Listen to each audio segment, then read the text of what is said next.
వీక్షకులకు స్వాగతం, నమస్కారం. పవిత్ర లడ్డూ పైన దుష్ప్రచారం ఆపి చంద్రబాబు నాయుడు మాకు క్షమాపణలు చెప్పాలని డిమాండ్ చేస్తున్నాడు జగన్మోహన్ రెడ్డి. అదే పేరిట తన వక్రాక్షలో వ్యాసాలు రాపిస్తున్నాడు. తిరుమల లడ్డు కల్తీ అయిందని చెప్పి వైవి సుబ్బారెడ్డి ఒప్పుకున్నాడు. జగన్మోహన్ రెడ్డి ఏమో ఇలా కల్తీ జరగలేదు, దుష్ప్రచారం అంటున్నాడు. ప్రభుత్వం కల్తీ జరిగిన మాట వాస్తవం అంటుంది. సిబిఐ సిట్ కూడా కల్తీ జరిగిందని చెప్పి ఛార్జ్షీట్ కూడా దాఖలు చేసింది.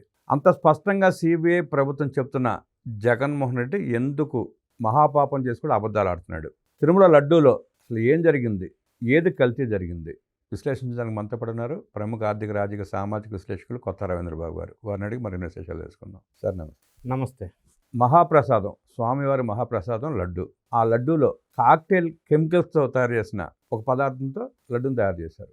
ఆవు నేతితో తయారు చేయాల్సిన లడ్డూని కాక్టైల్ కెమికల్స్ వాడి తయారు చేశారు. ఆ లడ్డు ఎలా ఉంది, ఏంటి, భక్తుల మనోభావాలతో ఎట్లా ఆడుకున్నారు, హిందూ సమాజం మీద వైఎస్ఆర్ కాంగ్రెస్ పార్టీ ఎలా దాడి చేస్తుంది అన్న సంగతి స్పష్టంగా తెలుస్తూనే ఉంది. ఇన్ని ఘోరాలు పాపాలు చేసిన జగన్మోహన్ రెడ్డి ఇవాళకి బొకాయిస్తూ చంద్రబాబు నాయుడే మాకు క్షమాపణ చెప్పాలంటున్నాడు, డిమాండ్ చేస్తున్నాడు. మీరు ఎట్లా చూస్తారు సార్ ఆ విషయం? మీరు అన్నట్టుగా భారతదేశం కాదు, ప్రపంచం మొత్తం మీద తిరుమలకున్న విశిష్టత, పవిత్రత గొప్పది. అది మరీ ముఖ్యంగా లడ్డూ ప్రసాదం అంటే దేవుడు స్వయంగా మనకు పంపించిన ప్రసాదం అని భావన. అంత పవిత్రమైన లడ్డూ ప్రసాదం తిరుమల. ఆ లడ్డూ ప్రసాదం పవిత్రత, గొప్పతనం నేను చెప్పక్కర్లా, అందరికీ తెలుసు. ఇప్పుడు మీరు అడిగిన టాపిక్ డైరెక్ట్గా వచ్చే సందర్భంలో జగన్ రెడ్డి గారు డిమాండ్ ఏంటంటే చంద్రబాబు నాయుడు గారు క్షమాపణ చెప్పాలా. ఈ విషయాల్లో నిజం ఎంత ఉందనేది మనం నిగ్గు తేలుద్దాం. పార్టీలకు అతీతంగా సబ్జెక్ట్ మాట్లాడదాం. సబ్జెక్టే సార్. ఎస్, వాస్తవాలే మాట్లాడు. ఎస్, ఎన్డీఏ ప్రభుత్వం అధికారంలోకి వచ్చిన తర్వాత అప్పటికి కొన్ని నెలల ముందు నుంచి తిరుమల లడ్డు విషయంలో కొన్ని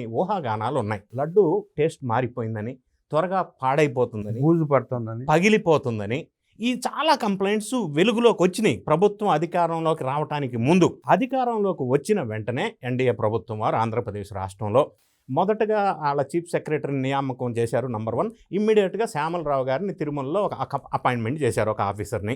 సో మొదటిసారిగా చంద్రబాబు నాయుడు గారు, ఎందుకంటే వాళ్ళ కుల దైవం కాబట్టి అందరికీ ఆరాధ్య దైవమే, for that purpose I do agree. కానీ దాని మీద ఎక్కువ స్పెషల్ ఇంట్రెస్ట్, ఫోకస్ పెట్టి దాని మీద విచారణ చేపించమని ఒక ఆదేశాలు ఇచ్చారు. దానికి అనుగుణంగా తిరుమల లడ్డూని NDDB, national dairy development board, దీన్ని కొంతమంది వక్రీకరిస్తున్నారు కాబట్టి నేను కొద్దిగా చెప్పవలసి వస్తుంది. భారతదేశంలో అత్యున్నతమైన ప్రభుత్వం గుర్తించినటువంటి ఇటువంటి ఎనాలిసిస్లో ఎక్స్పర్ట్ సంస్థ ఇండియాలో అదొకటే, ప్రభుత్వ రంగ సంస్థ, biggest and recognised by the government of India, only 1 institute. ఇది కాకుండా ప్రపంచంలో వేరే కంట్రీస్లో ఉంది కానీ ఇక్కడ మాత్రం ఇదే హైయెస్ట్. దానికి పంపించారు. ఇప్పుడు 23 జూలై 2024 రిపోర్ట్ వచ్చింది. ఎన్డీడీబీ రిపోర్ట్ వచ్చిన తర్వాత ఆ రిపోర్ట్లో ఉన్న అంశం ఒక్క మాట చెప్తా నేను. ఎస్ వాల్యూ అని ఒక పారామీటర్ ఉంటుంది. ఎస్ వాల్యూ కరెక్ట్గా మంచి స్వచ్ఛమైన ఆవు నెయ్యికి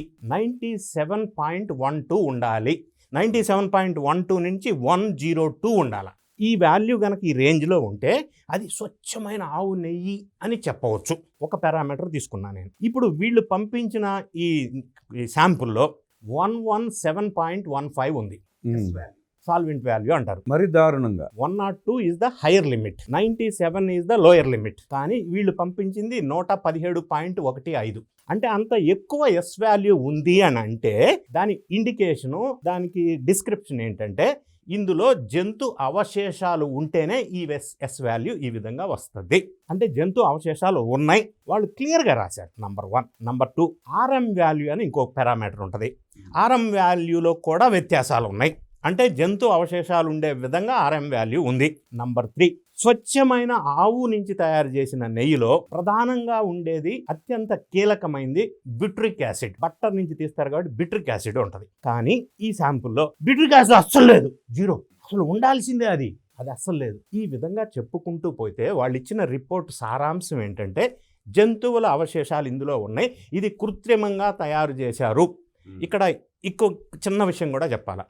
2 రకాలుగా తయారు చేయొచ్చు. మామూలుగా ఆర్టిఫిషియల్గా అంటే జంతువుల నుంచి కాకుండా కూడా తయారు చేయొచ్చు, కానీ అది రేట్ ఎక్కువ. జంతు అవశేషాలకి సంబంధించిన ఆయిల్ నుంచి తయారు చేస్తే కాస్ట్ తక్కువ పడుతుంది. అందుకని ఈ పని చేశారు. ఎందుకు చేసి ఉండొచ్చు అనేది, ఇందులో మళ్ళీ కలర్ రావాలి కాబట్టి బెటా కెరటిన్ అనేది యాడ్ చేశారు. సో అది అందులో ఐడెంటిఫై అయింది. సో దీనివల్ల రిపోర్ట్ బేస్ చేసుకొని చంద్రబాబు నాయుడు గారు సెప్టెంబర్ 2024లో అనౌన్స్ చేశారు. వాట్ ఈజ్ రాంగ్ అండి విత్ చంద్రబాబు నాయుడు గారు? ఒక స్టేట్ అధిపతిగా ఉన్నారు, రిపోర్ట్లో స్పష్టంగా ఉంది, అది ఆయన ప్రజలకు చెప్పవలసిన బాధ్యత ఉంది. ఒకవేళ చెప్పలేదు అని అనుకుంటే వైఎస్ వివేక హత్య విషయంలో ఏం జరిగిందో, చంద్రబాబు నాయుడు గారి చేతిలో గొడ్డలు పెట్టి ఎట్లా చేశారో ఈ విషయంలో కూడా అట్లా చేసే అవకాశం ఉంటుంది. నేతే డ్రమ్ము పెట్టి చేసేవాడు తర్వాత కదా, అందుకని ఆయన అనౌన్స్ చేయాల్సిన బాధ్యత ఉంది కాబట్టి అనౌన్స్ చేశారు. ఇది ఫస్ట్ పాయింట్. సెకండ్ పాయింట్ నేను చెప్తా. ఇప్పుడు వైఎస్ఆర్ కాంగ్రెస్ పార్టీ ఏమంటుంది, అందులో జంతువుల అవశేషాలు లేవు అంటుంది. అంటే కల్తీ జరిగింది, నిజమే. సరే, ఇక్కడ వాళ్ళ వితండవాదం ఎలా ఉందంటే, చంద్రబాబు నాయుడు గారు 2024 జూన్ 11 ఇప్పుడు ప్రమాణ స్వీకారం చేశారు. ఆ జూన్ మాసంలోనే ఇప్పుడు 4 ట్యాంకర్లు వచ్చినాయి, శాంపిల్స్ తీశారు, దాంట్లో కల్తీ జరిగిందని చెప్పి రిపోర్ట్స్ కూడా వచ్చినాయి. మళ్ళీ అదిగో చంద్రబాబు ముఖ్యమంత్రి అయిన తర్వాత వచ్చిన దాంట్లోనే కల్తీ జరిగింది, మేము ఉన్నప్పుడు జరగలేదు అంటారు. అంటే ఆ 30 రోజుల్లో ఇండెంట్ పెడతాం, ఆర్డర్ ఇవ్వటం, రావటం అంతా జరిగిపోతుందా? అంటే ఇండెంట్ ప్రాసెస్ ఎలా ఉంటుందంటే తెలియని సన్నాసులు కూడా ఆ రకంగా మాట్లాడుతుంటే ఎలా చూడాలో కూడా అర్థం కాని పరిస్థితి. అది ప్రాక్టికల్గా ప్రొసీజర్ ప్రకారం సాధ్యం కాదండి. There is a procedure. కనీసం 6 నెలల ముందర ఇండెంట్ వ్యవహారం ఉంటుంది. పర్చేజ్ ఆర్డర్ ఇవ్వాలా, శాంపుల్ టెస్టింగ్ అవ్వాలా, రిజల్ట్ రావాలా, అప్పుడు మళ్ళీ ఆర్డర్ ప్లేస్ చేయాలా, ఇన్స్పెక్షన్ ఉంటాయి, బోర్డు తతంగం, రకరకాలు ఉంటాయి. ఇదంతా 6 నెలలు ప్రాసెస్ లాట్కి. ఎస్. ఇంకొక అంశం, నేను ఇంకో పాయింట్ చెప్తా. వీళ్ళు తీసుకున్న పాయింట్ ఏంటంటే NDRI, national dairy research institute. ఇది రీసెర్చ్ ఇన్స్టిట్యూట్, ఇది కింద స్థాయి, NDDB కంటే కింద స్థాయిలో ఉన్నటువంటి ఓన్లీ రీసెర్చ్ ఇన్స్టిట్యూట్. ఇది గుజరాత్లో ప్రధాన స్థావరం, బెంగళూరులో ఒక ల్యాబ్ ఉంది. ఈ NDRIకి రిపోర్ట్ పంపించారు. NDRI వాళ్ళు ఏం చెప్పారంటే జంతువుల అవశేషాలు లేవు అని చెప్పారని వీళ్ళు చెప్తున్నారు. విషయం వాస్తవం చెప్పాలి కాబట్టి నేను చెప్తా. వాళ్ళు ఏమన్నారంటే LOD, లిమిట్స్ ఆఫ్ డిటెక్షన్ అనేది 10% కంటే తక్కువ ఉంటే వాళ్ళ దగ్గర ఉన్న ఎక్విప్మెంట్స్, ఇన్స్ట్రుమెంట్స్ ద్వారా డిటెక్ట్ చేయటం వాళ్ళకి వీలు కాదు. అంటే ఇది డిటెక్ట్ చేయాలంటే గ్యాస్ క్రోమటోగ్రఫీ లాంటి ఇన్స్ట్రుమెంట్స్ ఉండాలి. 10% కంటే బిలో జంతు అవశేషాలు ఉంటే గుర్తించాలంటే ఈ NDRIలో ఆ ఫెసిలిటీ లేదు, మేము గుర్తించలేము అని వాళ్ళు కన్ఫర్మ్ చేశారు. అంటే దాని అర్థం జంతు అవశేషాలు లేవు అని వీళ్ళు చెప్తున్నారు. అంటే దాన్ని ఆ పేరా తీసుకుని వాళ్ళు లేవని చెప్పలేదు కదా స్వామి, చెప్పలేదు. LOD, లిమిట్ ఆఫ్ డిటెక్షన్ సాధ్యం కాదని చెప్పారు. సస్పెక్టెడ్ అన్నారు. సస్పెక్టెడ్ అంది NDDB. దాన్ని తీసుకుని సస్పెక్టెడ్ అంటే లేదు అని వితండవాదం. అది సుబ్బారెడ్డి వితండవాదం. అది సుబ్బారెడ్డి వితండవాదం, నిన్న వితండవాదం, లేటెస్ట్ వితండవాదం. ఆయన ఏమంటాడంటే సుబ్బారెడ్డి గారు కల్తీ జరిగింది, జంతు అవశేషాలు సస్పెక్టెడ్ అన్నారు కదా అంటాడు. అవును. వీళ్ళు ఏమంటారు, అసలు కల్తీ జరిగింది అనేది ఒప్పుకుంటున్నారా లేదో తెలియదు, జంతు అవశేషాలు లేదు అంటారు. ఎట్లా లేదండి? ఇంకొక ఎగ్జాంపుల్ చెప్తాను. Number 3, CFTRI, central food technical research institute. CFTRIకి 22 మే 15 ఒక రిపోర్ట్ వచ్చింది. వీళ్ళు పంపించిన దానికి రిపోర్ట్ ఇచ్చారు. అందులో స్పష్టంగా కల్తీ నెయ్యి, పూర్తిగా ఆర్టిఫిషియల్ కెమికల్స్తో తయారు చేసిన నెయ్యి, ఇది స్వచ్ఛమైన నెయ్యి కాదు అని వాళ్ళు క్లియర్గా కన్ఫర్మ్ చేశారు. 2022 మే 15 రిపోర్ట్ వస్తే ఏమైంది? ఏమి చర్యలు తీసుకున్నారు? No action. ఎందుకు? కోర్టులు వచ్చి పడుతుంటే ఎందుకు యాక్షన్ తీసుకుంటారు? ఎందుకు కోర్టులు వస్తున్నాయి? 1000 రూపాయల మార్కెట్లో ధర ఉంటే 319 రూపాయలకు కొంటే దాని మీనింగ్ ఏంటి? 319 కంటే 19 రూపాయలతో మాత్రం ఖర్చు అవుతుంది అదే కెమికల్స్ తయారవడానికి. 300 రూపాయలు మిగులుతానేగా. తిరుమల దేవస్థానానికి సంబంధించిన ప్రొక్యూర్మెంట్ రూల్ నెంబర్ 159 ఎందుకు మార్చారు? రెజల్యూషన్ 371 ఎందుకు తీసుకొచ్చారు? అందులో ఎందుకు చేంజెస్ చేశారు? 250 crores టర్న్ ఓవర్ ఉండాలా, 150 crores ఎందుకు తగ్గించారు? 3 సంవత్సరాలు అది డైరీ రన్నింగ్ లో ఉండాలా, 1 సంవత్సరానికి ఎందుకు తగ్గించారు? వాళ్ళ దోపిడీ కోసం. దీని మీనింగ్ ఏంటి చెప్పాలి కదా. దోపిడీ అర్థమైందా?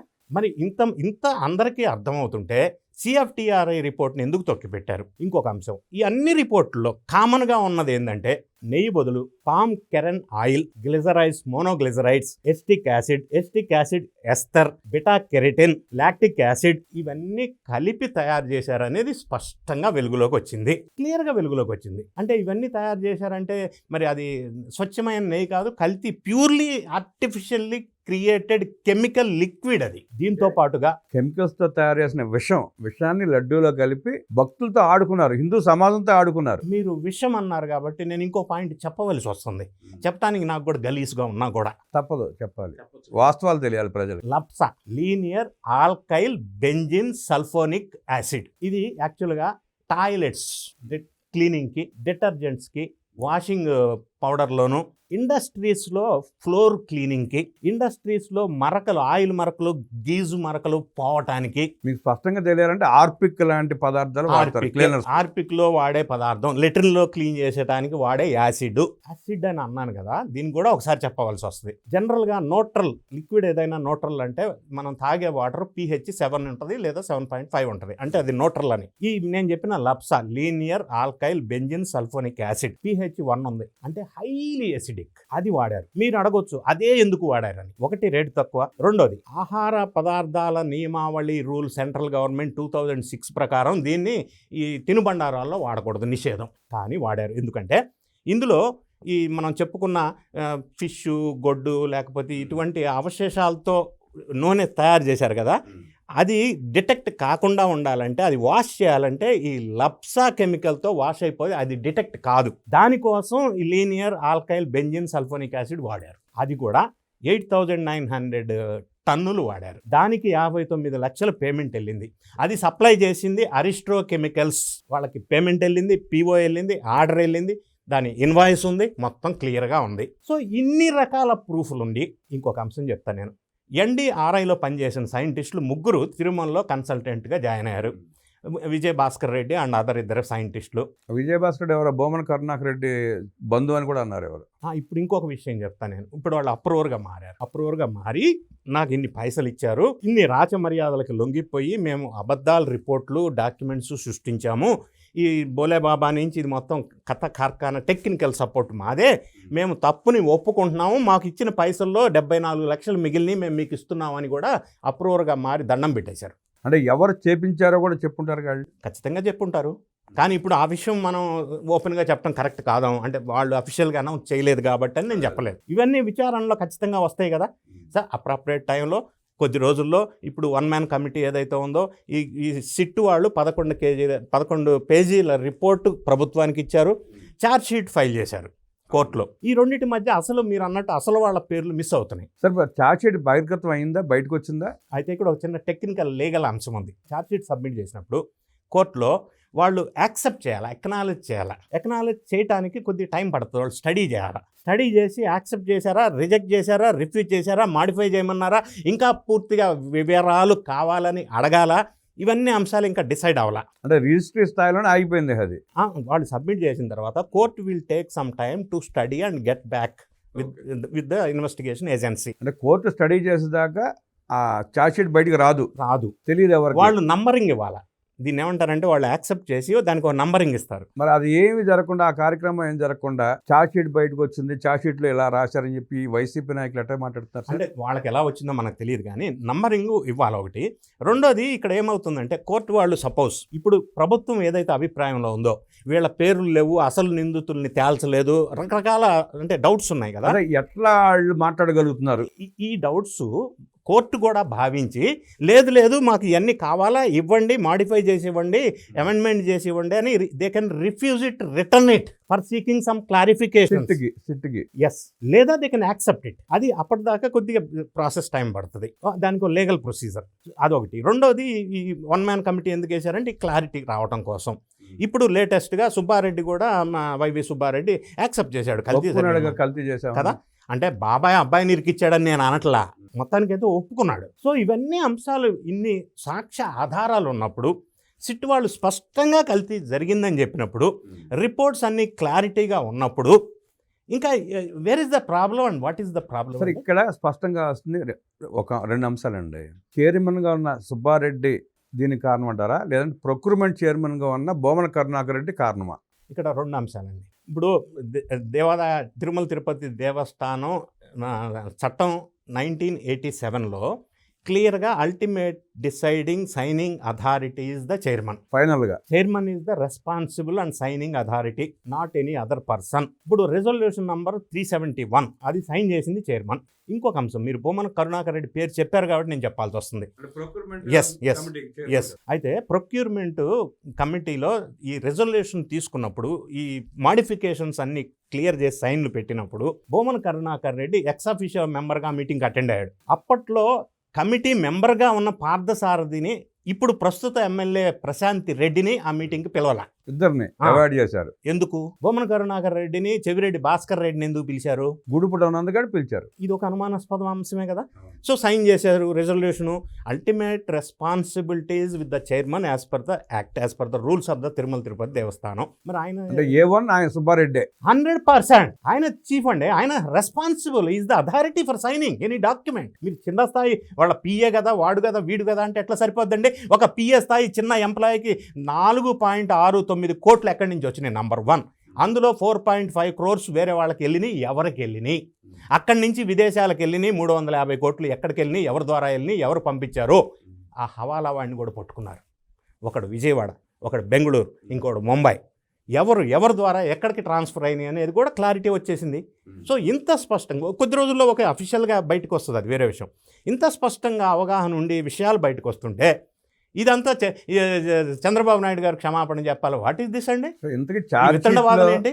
ఛార్జ్ షీట్లో ఏం పొందుపరిచారో ఇంతకు బహిర్గతం కాల అఫిషియల్గా ప్రస్తుతం 4 రోడ్ల జంక్షన్లో ఉంది. అది ఏ రూట్లో వెళ్తుందో ఎవరికి తెలియదు. సుబ్బారెడ్డి వైపు వెళ్తుందా లేకపోతే జగన్ వైపు వస్తుందా అనేది బయటకు వస్తే కానీ తెలియదు మనకి. అయితే సాక్ష్యాధారాలు దొరికినాయి ఉన్నాయి అనేది ఒకటే. రెండోది వీళ్ళు అప్రూవర్గా మారారుగా, మరి అది కొంత సమాచారం బాగా వచ్చి ఉంటుందిగా. అప్రూవర్గా మారినప్పుడు ఎవరు చెప్తే చేశారో కూడా చెప్పాలిగా, స్పష్టంగా చెప్పే ఉంటారుగా. దర్యాప్తు సంస్థల పని అదే కదా. అవన్నీ వస్తాయని నేను ఆశిస్తున్నా. వచ్చినప్పుడు అసలు విషయం ఫైనల్గా ఎవడు లబ్ధిదారుడు అంటే, ఇది నేను ఏమంటానంటే ప్రధానంగా నా ఆలోచన ఏంటంటే, ఇది 250 కోట్ల 550 కోట్ల ఇది డబ్బు కోసం చేసిందని నేను అనను. ఇదే చర్చ కూడా, ఇది ఒక కుట్ర. హిందువుల మీద, హిందూ దేవుళ్ళ మీద జరుగుతున్నటువంటి కుట్రలో భాగం. ఇదే ప్రజల్లో జరిగే చర్చ కూడా ఇదే. లక్షల కోట్లు దోచుకున్న జగన్మోహన్ రెడ్డి కానీ, వేల కోట్ల రూపాయలు దోచుకున్న వైవి సుబ్బారెడ్డి, బొమ్మన కరుణాకర్ రెడ్డి, చెవిరెడ్డి భాస్కర్ రెడ్డి లాంటి వాళ్ళకి 200 కోట్ల రూపాయలు కక్కుతు పడాల్సిన అవసరం లేదు. 200 కోట్ల రూపాయలు వాళ్ళకి పీనెట్ లాంటివి. ఇది ఒక మతం మీద దాడి, ఒక సమాజం మీద దాడి. ఆ సమాజాన్ని వెచ్చనం చేసి తద్వారా రాజకీయ లబ్ధి పొందే ప్రయత్నం చేస్తున్నారు. ఇది ఒక మతాన్ని తుడిచేసే ప్రయత్నంలో భాగంగా జరిగిందని చెప్పి వాళ్ళ భక్తుల్లో ప్రజల చర్చ జరుగుతుంది. ఇప్పుడు మీరు ఇంకొక వీడియో తీసుకోండి నాతోని. ఈ మాట ఎందుకు ఆలోచన వచ్చింది, ఎందుకు జనం ఆలోచిస్తున్నారు, దానికి ఎగ్జాంపుల్స్ నేను ప్రూఫ్తో సహా చెప్తా. ఇది ఒక కుట్ర కోణం ఉంది అని ఎందుకు అంటున్నానో చెప్తా. మళ్ళీ చేద్దాం సార్, ఇంకో వీడియో చేద్దాం దీని మీద. ఇంకొక అసలు జనాల్లో ఉన్న చర్చ ఒకటి, అసలు జనాలకు అర్థం కానిది ఏంటంటే, మీరు సైకాలజీలో పీజీ చేసినట్టున్నారు. సైకాలజీలో జగన్మోహన్ రెడ్డి ఇంత వికృతంగా రాజకీయం చేయాల్సిన అవసరం ఏంటి? లక్షల కోట్లు దోచుకున్నాడు కదా, ఇంకా వ్యవస్థల మీద ప్రజల మీద అంత కక్ష ఎందుకు? అతని సైకాలజీ ఏమై ఉంటుంది సార్? సో జగన్ రెడ్డి గారికి ప్రస్తుతం ఉన్న సైకలాజికల్ డిజార్డర్ ఏంటి అంటే narcissistic personality disorder. Narcissistic personality psychological disorder అని అంటారు. అంటే ఇందులో లక్షణాలు ఏ విధంగా ఉంటాయంటే, నేనే గొప్ప, నన్ను మించినోడే లేడు, నేను చెప్పినట్టే అందరూ వినాలా, నాకు అనిపించిందే కరెక్ట్. ఈ విధమైన ఒక మోనోపోలీ టైప్గా మూర్ఖత్వంతో కూడిన ఆలోచనలు, నిర్ణయాలు, ఆ మైండ్ థింకింగ్ అతనికి ఆ విధంగా ఉంటుంది. అందువల్ల అతను ఎవరు చెప్పినా వెండో, అతనికి ఏదనిపిస్తుంది. నంబర్ 1. నంబర్ 2, విధ్వంసాన్ని ఎక్కువ ఇష్టపడతారు. నంబర్ 3, ఎక్కువగా భయస్థులు స్వతహాగా ఇంటర్నల్గా. అందుకే ఇంటికి 30 అడుగుల ఫినిషింగ్, అందుకే పదవిలో ఉన్నప్పుడు పరదాలు, అందుకే 10 కిలోమీటర్లు కూడా హెలికాప్టర్. అదే లోపల ఇంటర్నల్ భయం ఉంటుంది అనమాట. కానీ బయటికి గంభీరంగా ఉంటారు. ఈ స్ప్లిట్ పర్సనాలిటీ టైప్గా ఉంటారు. ఈ విధమైన మనస్తత్వం అనేది చాలా రేర్గా ఉండే అవకాశం ఉంటుంది, కొంతమందికి మాత్రమే. భయంతో కూడిన గంభీరం ప్రదర్శిస్తే కుంగిపోతూ ఉంటారు. లడ్డూ కల్తీ వ్యవహారంలో జగన్ రెడ్డి అండ్ కో దుర్మార్గంగా వ్యవహరించిందని, హిందూ సమాజం మీద దాడి చేసి కుట్ర పన్ని హిందూ సమాజాన్ని వెచ్చనం చేసే ప్రయత్నం చేసిందని, కల్తీ 100% కరెక్ట్ అని సిట్ కూడా తేల్చిందని, దాంట్లో ఎవడో తప్పించుకోజాలడని విశ్లేషిస్తూనే, జగన్మోహన్ రెడ్డి భయంతో కూడిన గంభీరాన్ని ప్రదర్శిస్తూ కుంగిపోతున్న వ్యక్తి అంటూ విశ్లేషించిన రవీంద్రబాబు గారికి ధన్యవాదాలు తెలియజేస్తూ నమస్కారం.